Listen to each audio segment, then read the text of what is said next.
A CTV pochi giorni e si torna ad una progressiva normalità. Tutti i lavoratori rientreranno al lavoro. Il direttore generale Seno: i servizi si concentreranno dove c'è effettiva domanda. Ecco il piano della Regione da 500 milioni per sbloccare finanziamenti fino a 1 miliardo e 400 milioni a favore di 13.000 imprese tra industria, commercio, artigianato e liberi professionisti. Da mesi non ricevono lo stipendio, le prospettive per il futuro sono drammatiche. I marittimi del comparto Gran Turismo di Venezia in ginocchio dalla crisi del coronavirus. Manifestazione a Venezia. Gli esercenti veneziani si riuniscono in un comitato per uscire dalla crisi ed offrire il proprio contributo alla rinascita della città. Ricoverato in gravissime condizioni, un bimbo di 2 anni di Delarino ha ingerito una vite che gli ha provocato un arresto cardiaco dopo essersi incastrata nella trachea. Un libro semibruciato è stato trovato al piano terra del municipio di Marghera, all'interno insulti e minacce rivolte all'autore, il sociologo Gianfranco Bettin. Indaga la polizia. Gravi mancanze nella gestione dell'emergenza per l'incendio alla Trebu Sigma. Dalla municipalità di Mestre Carpenedo parte un'interrogazione al sindaco di Venezia Brugnaro. Ben ritrovati con l'edizione di Venezia dei nostri telegiornali. Uno sguardo rapido in apertura all'andamento dell'epidemia nella nostra regione in base ai dati che sono stati pubblicati dall'azienda Zero. Sono 6 nuovi casi di positività al Covid registrati nelle ultime 24 ore in Veneto, per un totale di 19.113 soggetti dall'inizio dell'epidemia.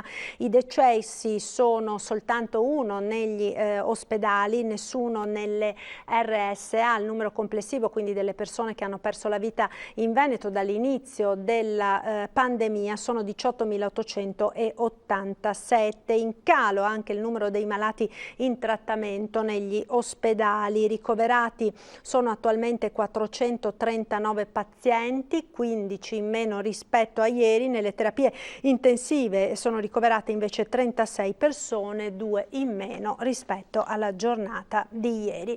Avete sentito dai titoli, in primo piano la questione trasporti. A CTV annuncia pochi giorni e si torna ad una progressiva normalità. Questa mattina intanto vertice in prefettura. Vediamo com'è andata.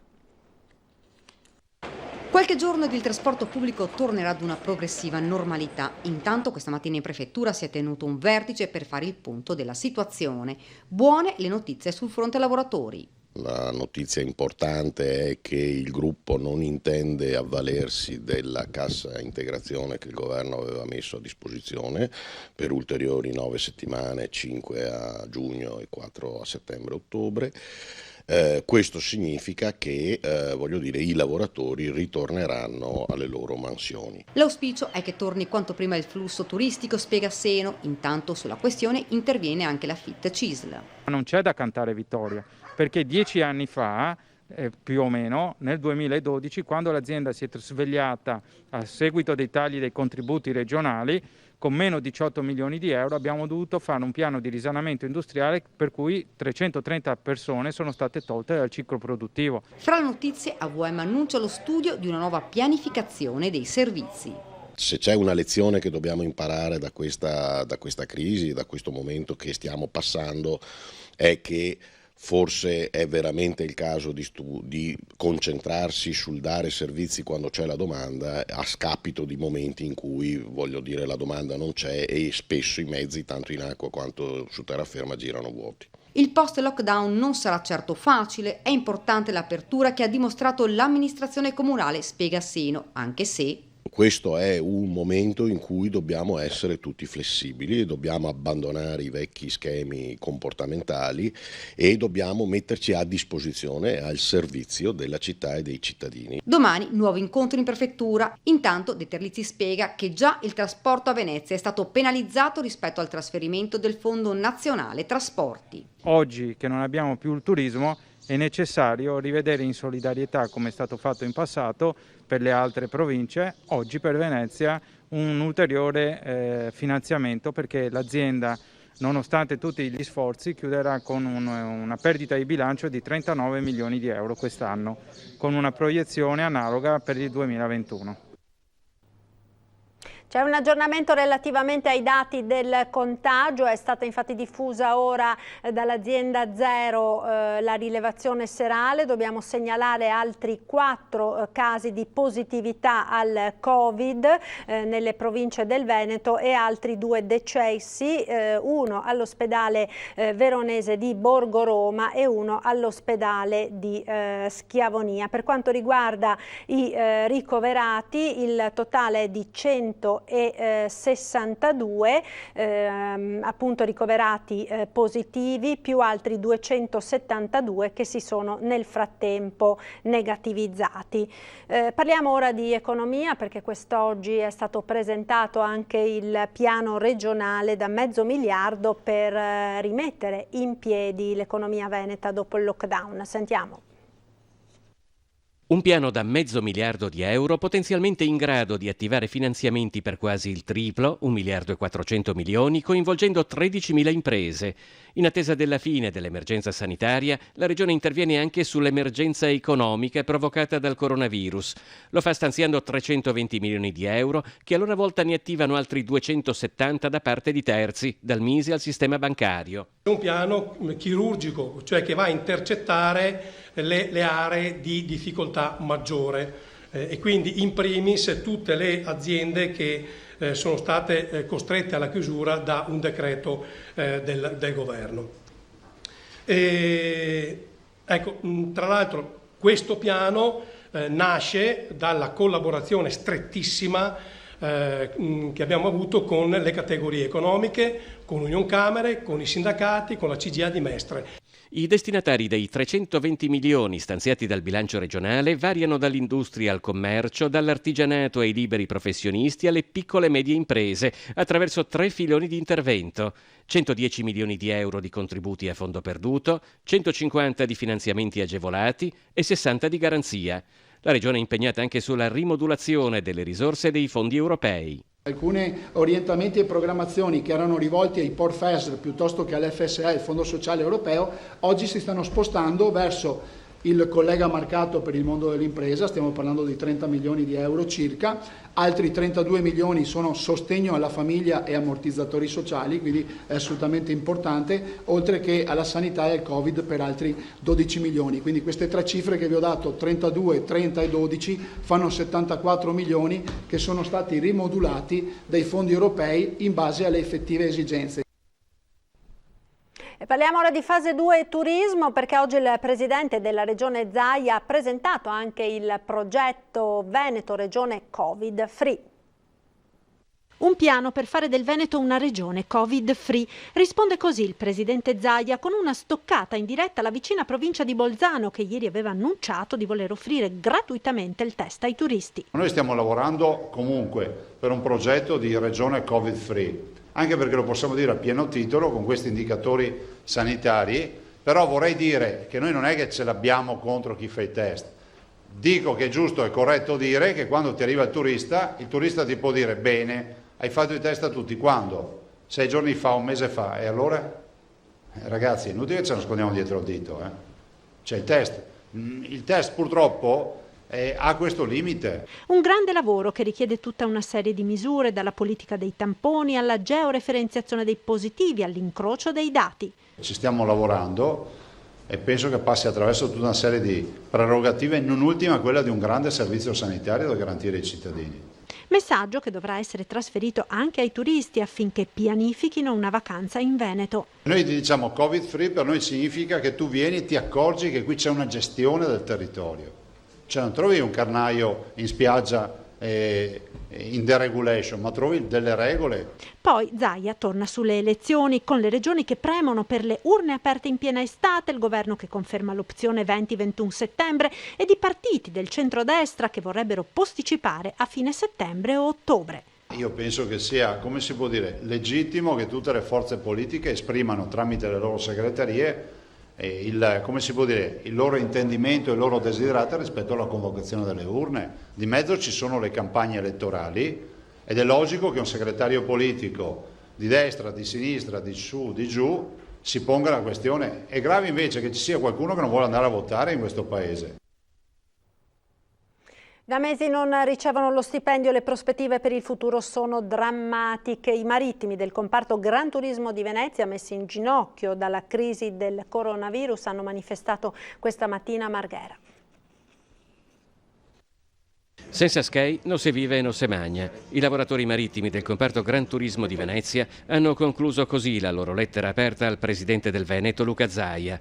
Una loro delegazione ha manifestato a Marghera di fronte alla sede regionale della Protezione Civile per denunciare una situazione drammatica che si sta facendo insostenibile a causa della crisi provocata dal coronavirus. Da marzo non percepiamo soldi e non abbiamo possibilità di parlare con nessuno perché i sindacalisti non sanno neanche loro e non c'è nessuno. Oggi ci troviamo appunto qui per dare un po' voce al nostro settore che non vede soldi, cioè noi siamo famiglie, padri di famiglie con tutte le spese che ci sono a gestire una famiglia, le bollette e tutto quant'altro, e siamo ridotti all'osso che non abbiamo soldi neanche per dare da mangiare ai nostri bambini. I lavoratori marittimi veneziani del comparto Gran Turismo hanno scoperto tramite i sindacati che il loro fondo di solidarietà dell'INPS, che si chiama Solimare, è commissariato e che le loro domande risultano al momento ancora non accettate. Se altrove si può contare sui turisti italiani per limitare i danni di una stagione difficilissima, lo stesso non possono fare gli operatori di questo settore che lavorano al 90% con una clientela straniera. Adesso ci saranno delle riaperture, però ad esempio si potrà cominciare a muovere qualche barca, ma non c'è lavoro per tutti. Allora la situazione è che tutti noi ci troviamo, chi con il Solimare, chi che si trova in cassa integrazione, chi si trova in disoccupazione che la sta per finire o l'ha già finita, si trova senza possibilità economiche, senza uno stipendio e si vede allarmato dal fatto che la stagione probabilmente non potrà ripartire prima di aprile.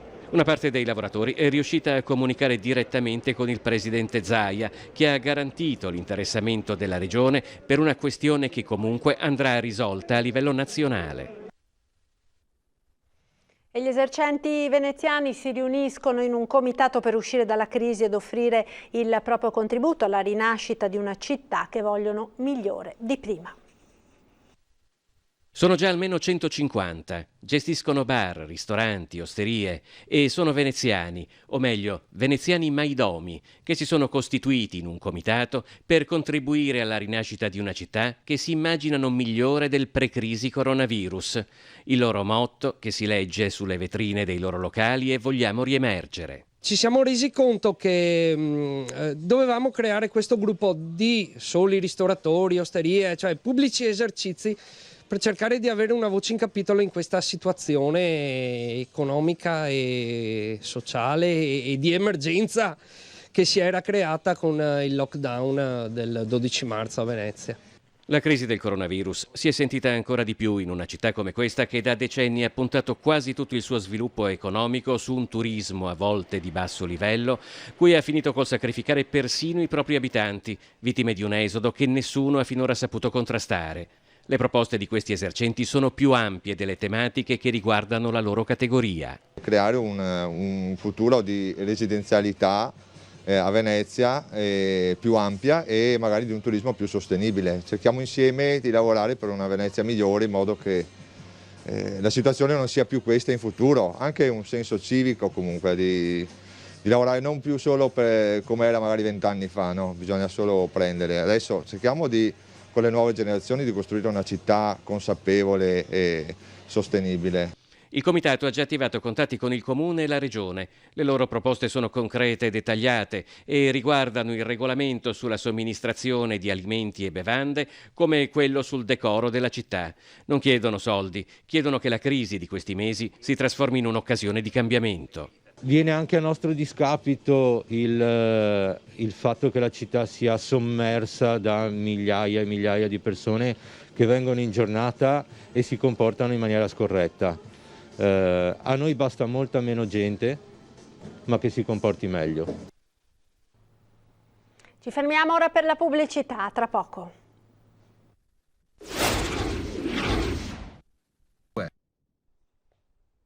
E rieccoci in studio con l'edizione veneziana dei nostri telegiornali, la cronaca, a trovarlo sul ripiano interno di una finestra lasciata parzialmente aperta al personale delle pulizie che ha subito avvertito le autorità. Si tratta di una copia bruciata del libro Cracking, pubblicato presso Mondadori alcuni mesi fa. Nelle parti non bruciate, spiega Bettin, autore del libro, c'erano simboli nazisti, minacce al sottoscritto e disgustose ingiurie ed epiteti contro la gente di Marghera. Del fatto è stato informato il sindaco di Venezia Luigi Brugnaro, immediate le indagini della polizia e dei vigili urbani. Incendio alla Trevu Sigma, ci sono state una serie di gravi mancanze dalla municipalità di Mestre Carpenedo, che parte un'interrogazione al primo cittadino di Venezia.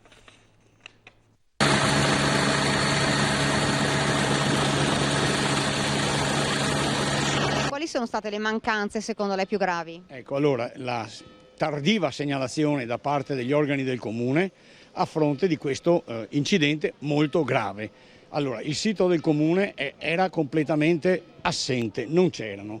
Si è aspettato inopinatamente a lanciare un messaggio vocale da parte del sindaco, che sicuramente è utile il messaggio vocale da parte del sindaco, però sicuramente si è dovuti cercare il sindaco, trovarlo, farglielo registrare. Si doveva avvertire la cittadinanza sul grave incendio alla Trevi Sigma molto prima. Per questo motivo è stata presentata un'interrogazione al sindaco Luigi Brugnaro. Fra le richieste anche motivi del ritardo con cui è stato dato l'allarme tramite la sirena. Ma questo non è tutto, perché se a mancare è stato il comune, anche la CTV ha fatto la sua parte. Abbiamo notato che la CTV si è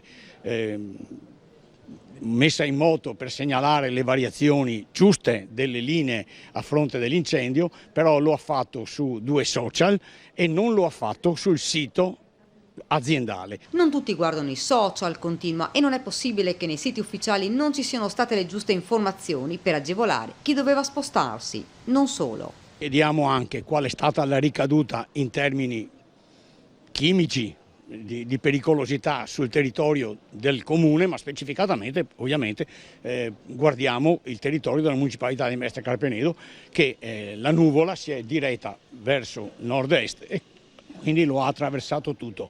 Ricordiamo che nell'incendio sono rimasti feriti 2 lavoratori che si trovano ricoverati in ospedale, ancora in gravi condizioni.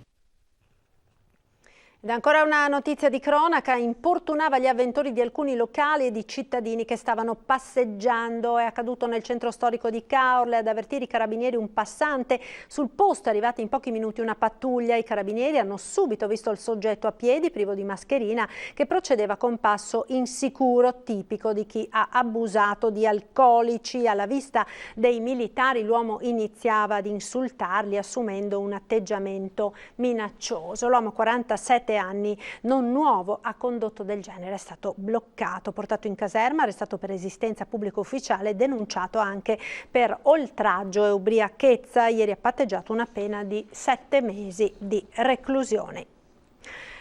Capita 2 volte all'anno a Venezia, nel giorno dell'Epifania e in quello dell'Ascensione. Anche quest'anno in piazza San Marco, sotto la torre dell'orologio, si sono potuti ammirare i Re Magi e l'Angelo uscire dalla torre dell'orologio e fare la loro sfilata da una porticina all'altra ai lati della Madonna col Bambino, una tradizione che si rinnova da secoli. A questo è dedicata la nostra copertina di chiusura. Vediamo insieme queste immagini, poi naturalmente le previsioni del tempo ed il nostro meteo. Arrivederci.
bentrovati al meteo. Alta pressione un po' più debole, avremo sempre tempo in prevalenza stabile, ma non si esclude qualche disturbo. Il dettaglio di giovedì 28 maggio. Sul Veneto sarà una giornata all'insegna del sole, dappertutto il cielo si presenterà sereno o al massimo poco nuvoloso. Nel pomeriggio probabilità di piovaschi sparsi in aumento, dapprima solamente sulle zone montane e specie dalla sera anche su parte delle aree pianeggianti. Temperature minime fino a 14 gradi, valori massimi compresi invece tra i 21 e i 27 gradi. Ci spostiamo ora sul Friuli Venezia Giulia, anche qui avremo un ampio soleggiamento, ma nelle ore pomeridiane non si esclude qualche acquazzone sui rilievi. Temperature minime tra 10 e 14 gradi, massime tra i 22 e i 24 gradi all'incirca. Infine uno sguardo alla situazione del Trentino Alto Adige, anche qui bel tempo prevalente, salvo per isolati annuvolamenti, ma in genere non daranno luogo a piogge. Temperature minime sugli 11-12 gradi, massime invece sui 25-26 all'incirca. Dal meteo per ora è tutto, vi auguro un buon proseguimento con Antenna 3. Arrivederci.